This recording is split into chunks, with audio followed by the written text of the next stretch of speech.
Don Hugo, el presidente de los Estados Unidos, Donald Trump, ha amenazado, incluso ha impuesto tarifas arancelarias altas a países como México y otros del área, ¿no? Canadá, obedeciendo, según ha expresado, al tema de que esos países permiten el tránsito de inmigrantes ilegales hacia los Estados Unidos, creando un gran problema, principalmente en la frontera sur, la frontera con México. Entonces, como una manera de presionar a esos países, pues Estados Unidos amenaza con ponerle impuestos, altos impuestos a las importaciones procedentes de los mismos. ¿Será esa la solución?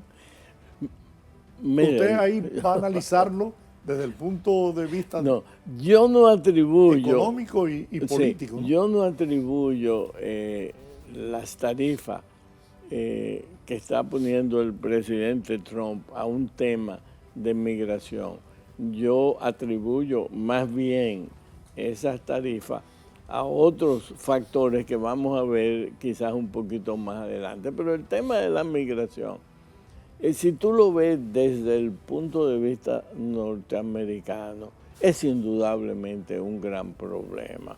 En el 2004, cuando era yo embajador en los Estados Unidos de América, sede obviamente Washington DC, apareció un libro cuyo autor era un famoso escritor, uno de los más famosos escritores norteamericanos, cuyo nombre es Samuel Huntington. El titular del libro era muy llamativo. ¿Quiénes somos nosotros? En inglés decía Who We Are. Entonces, ese libro despertó inquietudes en los norteamericanos, que quizás uno de los más influenciados por ese libro es quien hoy es presidente. Porque en Estados Unidos opera en otra forma. Es lo que se llama los grandes centros de pensamiento, en inglés se llama think tank, pero esos centros de financiamiento a su vez son financiados por algunas de las grandes corporaciones. Eso es lo que en una forma u otra llaman the establishment. El establishment. El establishment, que son los que dan forma a las políticas que tarde o temprano ejecutan los gobiernos de ese país. El libro se hacía una pregunta: ¿hasta dónde va a llegar esto? Dentro de tanto tiempo, y calculaba, yo creo que el 2025, aquí habremos tantas personas que son del origen norteamericano. Cuando ellos dicen el origen norteamericano, ellos piensan en ser irlandés, el ser protestante, el ser blanco y el idioma inglés. Entonces, cuando hacían el cómputo de todos los inmigrantes, decían, bueno, nos van a superar en X tiempo. ¿Qué será entonces de la nación que nosotros hicimos? Y ahí comienza un tema. Sí, bien es cierto que Estados Unidos ha utilizado parte de esa migración por sus propias necesidades. Sí, eso es lo normal. Pero aquellos que iban en esos tiempos, y entre esos, por ejemplo, yo tengo familiares que se mudaron a Estados Unidos en los años 50. Esa gente fueron con su visa. Después de estar allá trabajando un tiempo, y trabajaban en los dominicanos en las factorías o hacían sus propios negocios, estos colmados que tienen muchos de ellos en Nueva York. Esas son gente que fueron a trabajar, que fueron por la vía legal, que son positivos para una nación. Pero esta fila de gente que se acumulaba en la frontera de México, miles y miles de gente. eso tienen otras características, y hay delincuentes, y hay terroristas, y hay gente buena, hay gente mala, etcétera. Es diferente a lo que existía antes. Por lo tanto... no, y agréguele a eso el tráfico de drogas que se produce por la frontera. Por ejemplo, el fentanilo. El fentanilo ahora. Es decir, tú no puedes permanecer sin hacer nada frente a situaciones como esa, pero nosotros, ¿crees tú que nosotros somos capaces de absorber a 11 millones de haitianos? No, imposible. No lo somos. Entonces nosotros vamos a tener que buscar una solución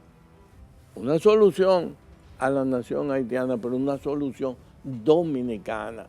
El presidente, actualmente el presidente Abinader, yo creo yo, que debe estar pensando muy seriamente en eso, porque también el mensaje lo ha dado Estados Unidos. Estados Unidos ha dicho... Y fortalece las posiciones nuestras de defensa del territorio nacional. Claro, Estados Unidos ha dicho, búsquenle ustedes solución a su problema.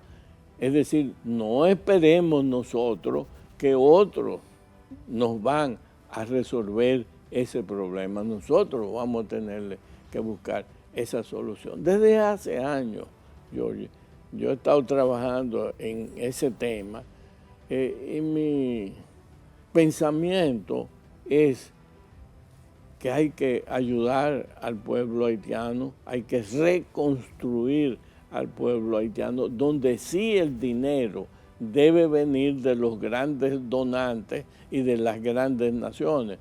Es lo que yo llamo, o llamé en ese entonces, en esos trabajos que hice, la reconstrucción de Haití bajo, diríamos en aquel entonces, un fideicomiso.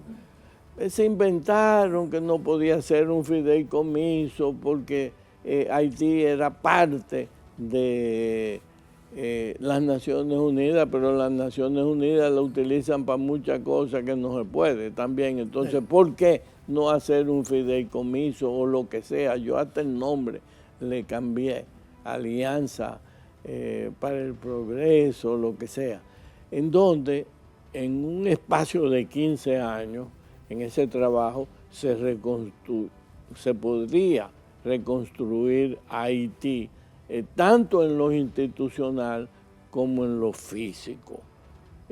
Para eso se necesitaban unos 20.000 millones de dólares que serían invertidos en aspectos muy claves durante 15 años. Eran planes económicos 5, 5 y 5, dividido entre los 21 mil millones de dólares, daba a una cifra de 7.000 millones anuales. Eso no es tan difícil. En una ocasión a Haití lo iban a ayudar con 10.000 millones y el dinero se desapareció. Es cuestión de hacer las cosas bien. Pero además, Haití tiene reservas de, por ejemplo, tierras raras que se ha descubierto ahora, con un valor inmenso. Tiene grandes reservas de oro también, que bien podrían contribuir a financiar lo que se invierta en su recuperación. Claro, esas tierras raras que han descubierto ahora son las tierras por donde estaba la Alcoa Exploration. Sabrá Dios cuántas tierras raras se llevaron de ahí. Exactamente.